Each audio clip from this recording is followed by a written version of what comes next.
Now we move on to the panel portion of our gathering this evening, and I'm excited to welcome our panelists. The Reverend Renita Marie Green, Reverend Renita Lampkin in the video, is an ordained itinerant elder in the African Methodist Episcopal Church and has served for 20 years in pastoral ministry.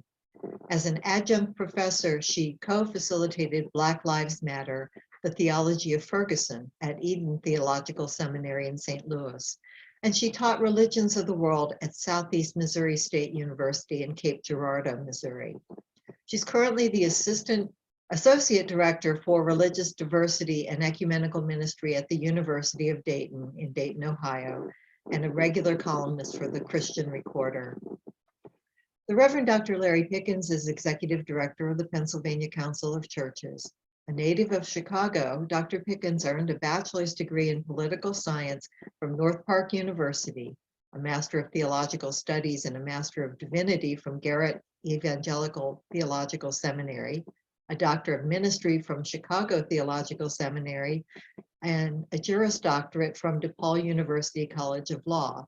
He also has a certificate of ecumenism from BOSSI, the World Council of Churches. He has represented the United Methodist Church in various national and international capacities. And before we begin, I remind you again to keep your comments courteous and respectful. And finally, we again ask that you please share your feedback and thoughts after the film and panel by participating in an interactive survey experience with fellow audience members. I again will share the link to the survey in the chat function. And with that, now we hear from our panelists.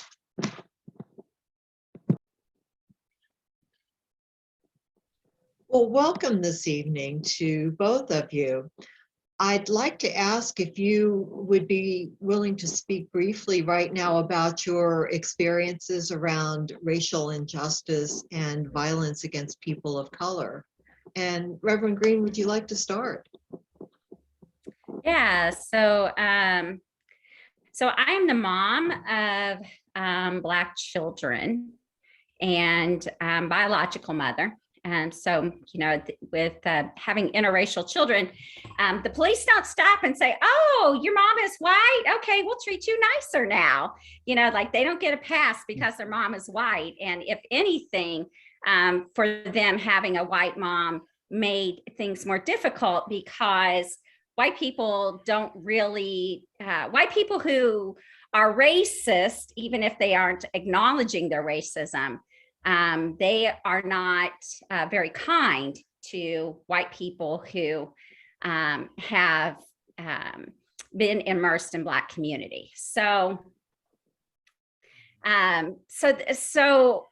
over the years, and just to be honest, like there were years when I just thought my kids were making stuff up, when they were over exaggerating, where they were trying to say that, you know, somebody else it was their fault, not, you know, my children. And in this moment of awakening and realizing that the kids aren't making up these stories, that these stories are real, that they are being mistreated. My first kind of real epiphany, my son was 11. We just moved to a new area in the St. Louis area and had not even lived there a week. This was our first weekend. We drove around, a lot of cul-de-sacs around, showed him where he could ride his bike, you know, what his neighborhood was. And he was out not long, knock at the door, go to the door. A policeman is at my door. My son is standing next to the police car in the cul-de-sac. And the policeman says, "Is that yours?" I'm like, that child? You know? I was like livid. My son is crying, and he was little. He's, you know, he grew into himself, but he was a tiny kid. And to see my little child standing in the cul-de-sac, not allowed to come to his own front door, and the policeman asking me if that was mine. And then he says, "Well, we didn't get any reports of a new Black family moving into the neighborhood." You get reports? And so this was very eye-opening. There was a time when my son was in school, and the kids were just shadow boxing in the hallway. He's suspended. The other kids don't even get detention. And this marked, this was very common. And so prior to Ferguson, there was a night that my son came home. He was out of the house and back home, launching his career. He had spoken at this big fundraising event for a program that he started with a well-reputed nonprofit in the area. He was so proud of himself. They raised so much money, and he was dressed right, and driving home, he sees this accident, and he stops to see if he could help this person. He calls the police. He's like, Ma, she was hooked up. Looks like she just got out of the hospital. She had all these wires, tubes on her. And the police frisked him, searched his car, made him sit at the side of the road until that woman could verify that he had nothing to do with her accident. And so this sense that our children are always in danger, no matter what life they're living, they are always in danger. They from running the streets to professional life, always in danger. And so being a mother to children who are always in danger, it's living on edge constantly. It's always not knowing if your child is going to come home at night or how their soul is going to return at the end of the night. And so when Ferguson happened, my kids were actually on tour. They're musicians, and they were out promoting their new video, and we're not even in the state. I followed their friends on Facebook and was like, holy cow, what is going on here? The Monday after the uprising really unfolded on Sunday after our prayer vigil, I met with some of his friends, took them out to dinner, and just listened to their hearts. And then I said, what's my role? What do I do? And one of the kids said, Auntie, he said, I don't even believe in your God, but I believe in your prayers. And you have always stood with us. Just stand with us. And whatever that means to you. I don't even know where to stand. I really didn't even, where do you park for a protest? I had no clue. But being faithful to that role with the young people, that you stand with them. And so that was kind of my induction into this unfold, the events that would unfold. Okay. Reverend Dr. Pickens. Well, I think Renita has really said well what the issues are.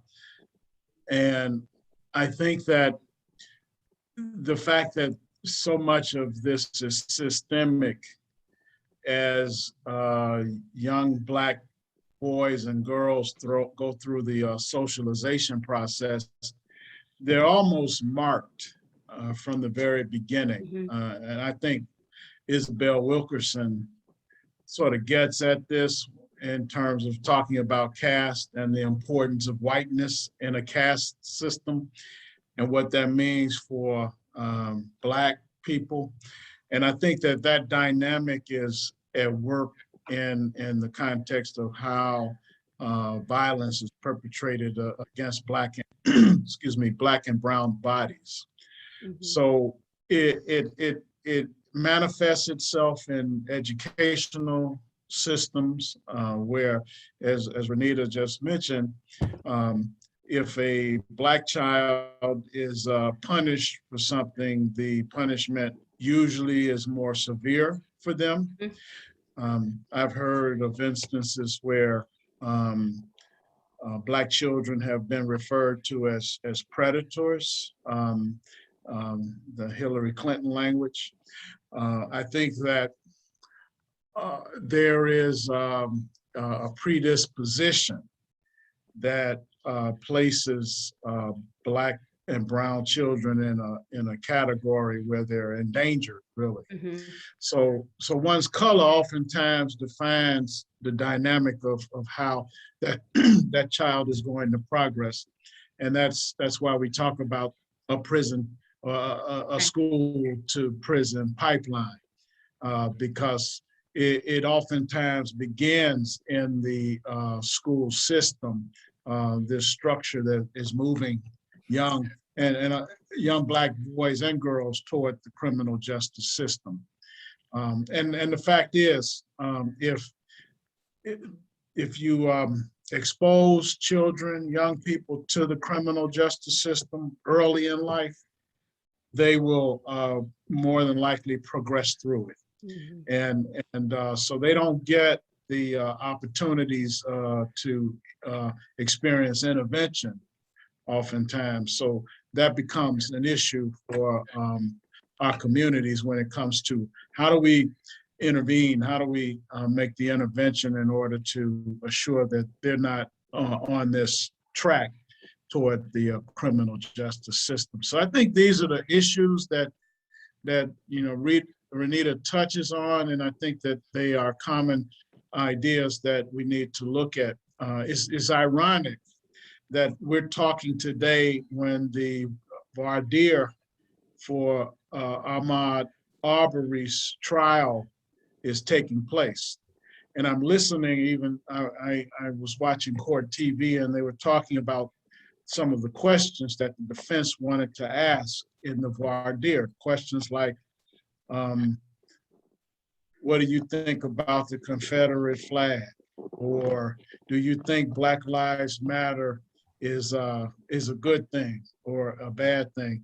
And it was clear to me that they were sort of seeding the ground even, or trying to, for this trial, to really make it one that's based on the color of skin. And the fact is, our color does matter, and that in the context of how we address violence, it's important for us to be cognizant of this reality.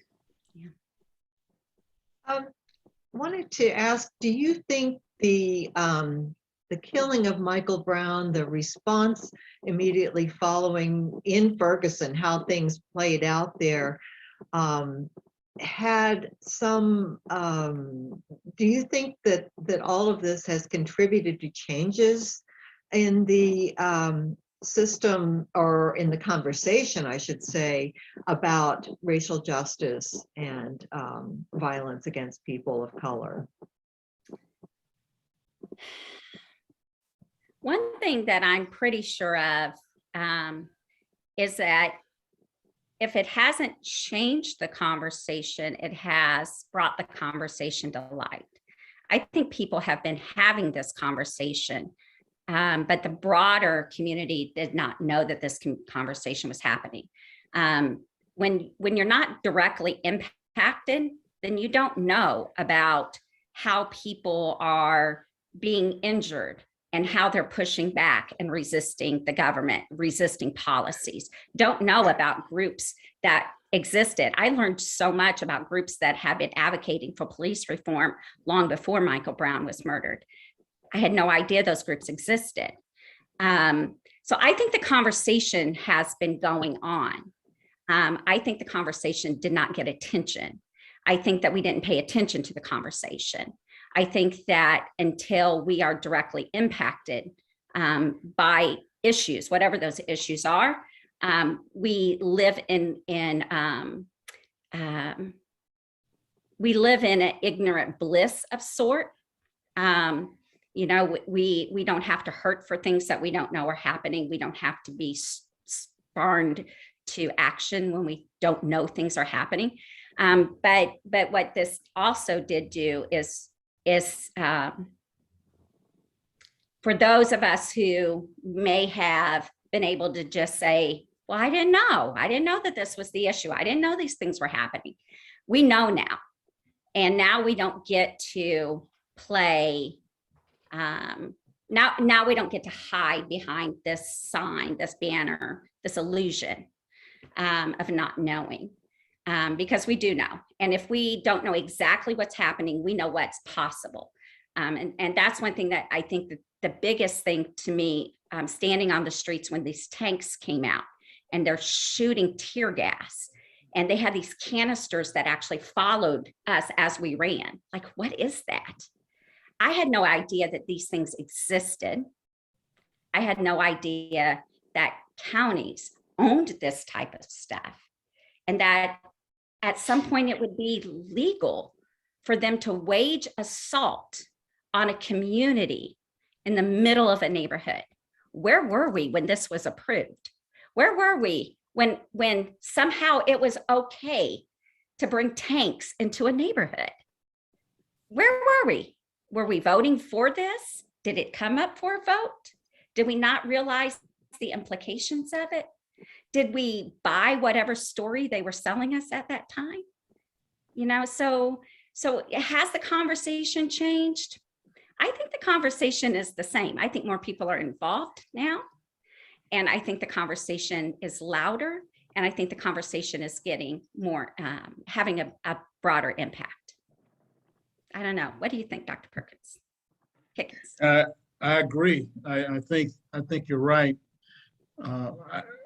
I've seen this whole conversation evolve when you look at Michael Brown and then Breonna Taylor and George Floyd and Ahmaud Arbery and others. It really has helped us begin to crystallize the significance of the struggle. And the fact that George Floyd was killed during a pandemic when everybody had to be at home and watch it, really, I think, sort of put us at a poignant place in history. So I think Michael Brown's death, it reminded me of touring the Tower of London. And the guard or the person, the tour guide who took us into the Tower of London told us about how executions took place. And that when an execution would take place, they would hang the body over the Tower Bridge in a kind of cage-like contraption and allow the body to rot so that all of the people could see what would happen to anyone who was charged with some kind of offense against the state. And I almost felt that way about Michael Brown. Mm-hmm. It was terroristic for his body to lie in the street for several hours. And it was a similar kind of, to me, message of this is what will happen to you if you in some way find yourself on the other side of the authorities. And I think that's a dynamic. When you ask about violence, that's a reality in the Black community, living trauma. Mm-hmm. And that's a violence in itself. Yeah. And I think that's the reality that a lot of us live in our communities and is ongoing. And how we address that trauma is part of how we really collectively engage the system. Yeah. One of the things the kids would often say on the street, tell us anyway. And their sense of, if we don't stand up, if we don't put our bodies on the line, if we don't make a risk right now to fight against us, they're going to kill us anyway. And I think with seeing Michael Brown's body on the street, this feeling that the young people have had, and I'm saying young people, but really, Black people, not just young people, have had, is that they don't care about us. They treat us like animals. We're disposable. We're not even human to them. And then to see this friend, this neighbor, this person they could connect with, lying on the street for hours while his mother stood there, his father stood there, his friends. It validated the feeling. Mm-hmm. And it made that feeling reality to people who may have otherwise dismissed those feelings.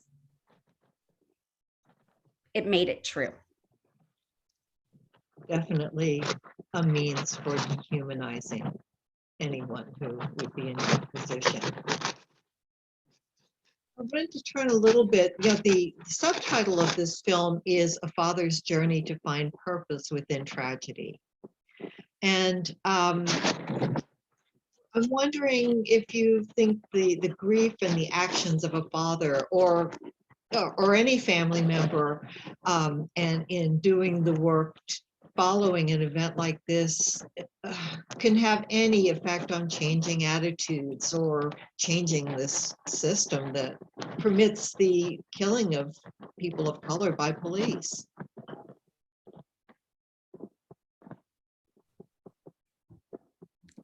Am I going first?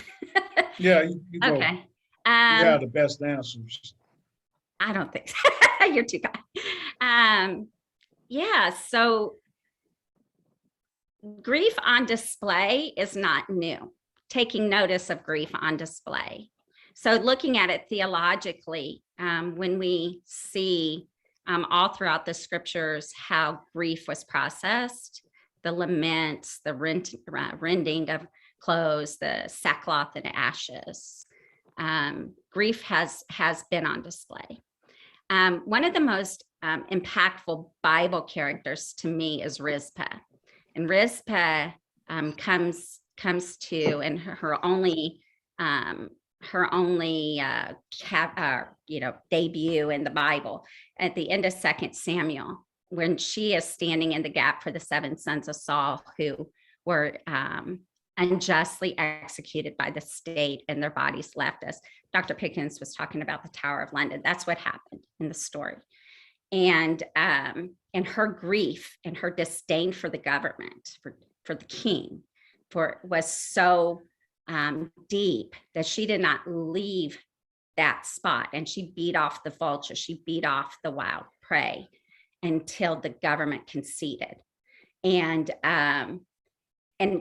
grief on display, grief inspires action. Grief is this real thing that we can connect with. We understand pain. And now it's not a matter if somebody was right or wrong. It's what the matter is it just or unjust? And while people will be debating right and wrong for eons, but just and unjust are pretty clear. And what happened with Michael Brown, and has happened to so many before him, and unfortunately after him, was unjust. It was unjust that he was stopped to begin with. It was unjust that the police were able to be on their own rogue missions. It was unjust that police in this area are able to operate in silos. It is unjust that the police don't have to be certified. It is unjust that every bit of it. I mean, we could spend a lot of time naming all the aspects of this unjust system. So for the senior Michael Brown to put his grief on display, another thing we don't often see is, or feel, we hear a lot from the mothers, and there's often a lot of attention given to mothers who are grieving, but for a man to be grieving in a very public way, even though differently, publicly, but differently, it takes the attention, it calls the attention of people who would otherwise maybe just be dismissive. Where it resonates, and it's a powerful force to move a conversation forward, and to move policy forward, and to move change. So I think his role, and not that a mother's role would be any less significant, but I think for a father to be centered in the story is a little different, and it compels us in a different way. Yeah, I think Renita's right. I oftentimes feel that when events happen in our community, there oftentimes is the appearance or the sense that Black men are not present. And I think that it really strikes at that narrative, having this man articulating not only his grief, but also seeking solutions to the issues that that community is facing. And I think it takes all of us in the context of a community to make change happen. So I think that that's a critical piece for us to think about. And I think grief is something that for all of us, we have to determine how it is that we're going to use it. And I think that it can freeze us, or we can use it as motivation to change, to make a difference in our surroundings, to allow ourselves to evolve. And I think that even goes for how we come about bringing justice to the land. So I think that this is really an opportunity when we think about Michael Brown for activists to really engage that grief and use it in a positive way in order to bring change to the structures. It's interesting to me. One of the things I think about, not only is it an issue of violence toward that community, but Ferguson was really an economically challenging situation. They were taking advantage of that community and really making the economic base of their city on the backs of Black people through fines. Yeah. And I think that's an even greater level of conversation that needs to be had around violence. Is not simply about guns, but it's about economic structures as well, and the way that we cause people to live. Mm-hmm. The question that comes up for us as people of faith quite often is, where was God in this? And I think we've been speaking to that throughout this discussion, but I was wondering if there's anything that either of you would like to add in response to that specific question. And related to all of these incidents where we see similar sorts of actions taken against people of color. Yeah, so I love talking about where is God in all of this. As a person of faith who believes that that God is omnipresent, and that we embody God. And so when we want to know where is God, we're really asking, where are we? How are we showing up? And God is love. And so when we are showing up, are we showing up in love? Or are we showing up in judgment? Are we showing up in love? Or are we showing up in resentment or ridicule? How are we showing up? Are we showing up in justice? Injustice, not injustice. How are we showing up? God is yes, God is spirit, but the spirit is very much alive. And God doesn't have magical hands that, reach down from the sky and maneuver. And there's, none of that. That's us. We get to be the presence of God in this world. And God trusts us with this assignment. God trusts us to embody the justice of God. God trusts us to embody the peace and the healing and the power. God trusts us to do that, to be that. And so where is God? Where is us? How are we believing? How are we responding? How are we healing? What makes us angry? What compels us? What brings us joy? What breaks our heart? I never want to stop being sad about these issues. I never want to stop being mad about these issues. I never want this to just be normal. Grief is a reminder that what was can be. and that we are called to be agents of healing and to bring the spirit of light and life into this very dark world. We wonder, why do these bad things happen? But, we were never guaranteed good things to happen in this world. This is, if we look back over our scriptures and, Satan getting an assignment or rulership over this part of the universe. I mean, things that are good are happening contrary to the fact that this world is not perfect. And so this goodness, the sunlight, the color, all of this that brings us peace and relief and ease, that is God's presence. That is God's gift. That is God's grace to get us through this muck of life so that we can get to the other side, hopefully with as less pain as possible, and leaving as much peace as possible. And so that's where I believe God is. I believe God is in us. Yeah, there's very little I can say that Renita hasn't already said. I think that it's an opportunity for us in the church to expand our understanding of how God is active.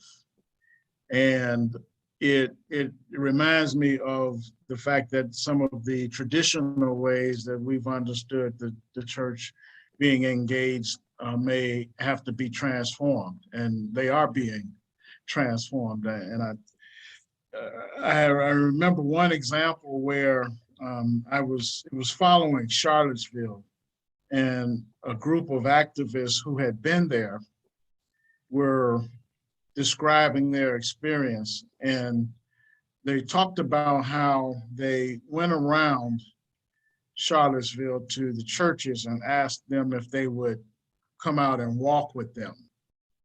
And they said that most of them would not. But this activist said, but the people who did come walk with them were the Antifa and the transgendered. They came and they walked with them out of justice. And I think that was an indictment of the church. So I think that what that calls us to do is expand our understanding of who the church is. Yeah. And I think that's one of the byproducts of where we are right now in our history. Mm-hmm. One night on the street, the chant shifted to F the clergy. And talk about indictments, right? So the police were running across the street and snatching. We called it the invasion of the body snatchers. They were coming, snatching people out of the group and throwing them into this paddy wagon. And then would say, well, if you disperse, we'll let, so-and-so go. And actually Reverend Sekou was one that they snatched during this time. And I was livid, and I often have a whole lot to say, especially to the police out there. I was, that wasn't my mission. I was so livid that I just yelled, "We don't negotiate with terrorists." But at some point, this black car, this big car pulls up, and these suited get out and go have this conversation with the police. And then they come across the street and they say, well, if you do X, Y, and Z, then, A, B, and C will happen. And the kids were just furious, and I was furious too. It's like, we don't negotiate with terrorists. It's like either they're under arrest or they've been kidnapped. Those are the only two choices. If they've been arrested, if they're under arrest, then charge them and book them properly. If they're being kidnapped, then release your hostages. Those are the only two choices. And the kids, this arguing was going back and forth, and all of a sudden one of them yelled, "F the clergy!" And then it just, poosh, and you had, 50 or more kids out there shouting, "F the clergy, F the clergy." And the preachers just threw up their hands and walked away. And what happened in the process, even before the preachers came out to negotiate, they had already driven off with our people. They weren't trying to negotiate. They were being terrorists. That's what they were being. That's what they were doing. And the clergy were involved. And so when the role of the clergy sides with the side of the power, because siding with the power brings you more prestige or brings you more notoriety or gets you into doors or gets you a seat at the table or, you know, whatever that case is, when then you lose credibility on the street and with the people who need to hear and feel God most. And definitely we need people who are in those rooms and in those spaces, but you can't sell out the people who you're serving to be in the position that gets you attention. And by the side way, you get to help the people. And the kids, they peep that stuff out and they know what's real. And we cannot talk to them about a real God in a fake persona. We just can't. And what brings hope and liberation and what relieves oppression and what heals is authentic love.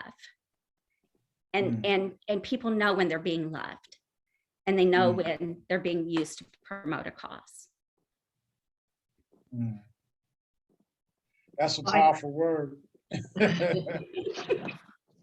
I think this has been a long evening already, and I'm going to wrap up here with just if you could each summarize from your own perspective, what is it we can take away? What can we learn from the events of Ferguson and so many other places? And what do we do moving forward? Well, I think one thing that we can learn is what kind of power we have when we mobilize and when we're centered and we have an objective in mind. Whenever we are in that kind of space, I think we have a great deal of power. And I think that Ferguson really taught us how much power we actually have. And that was a beginning, a launching for a lot of things that have happened since then. So I think that that's one of the important lessons in my mind that comes out of the Ferguson experience. Mm-hmm. Yeah. I think one of the important things that come out is we're all guilty. And ignorance is not defense. And what hurts one hurts all. And when that it's not enough to become actively engaged in an immediate crisis. It is imperative that we become involved, aware, and active in the ongoing everyday crisis of people who are impacted by the big crises. People would say, it was just this one incident, but Ferguson wasn't one incident. It was the culmination of many incidents that have been going on for a long time and a generation that was just tired of it and brave enough and bold enough and desperate enough to put their bodies and their future on the line. And we should all have that boldness. Silence is complicity, as they say. Mm-hmm. They Well, were sick and tired of being sick and tired. Absolutely. absolutely. Well, Yeah. thank you so much to Reverend Renita Marie Green and Reverend Dr. Larry Pickens for our discussion this evening. We will be leaving this room open for a little while for the folks who are here to exchange comments and all in the chat. And with that, that is the end of our formal program this evening. Thank you so much for joining us. Thank you. Thank you for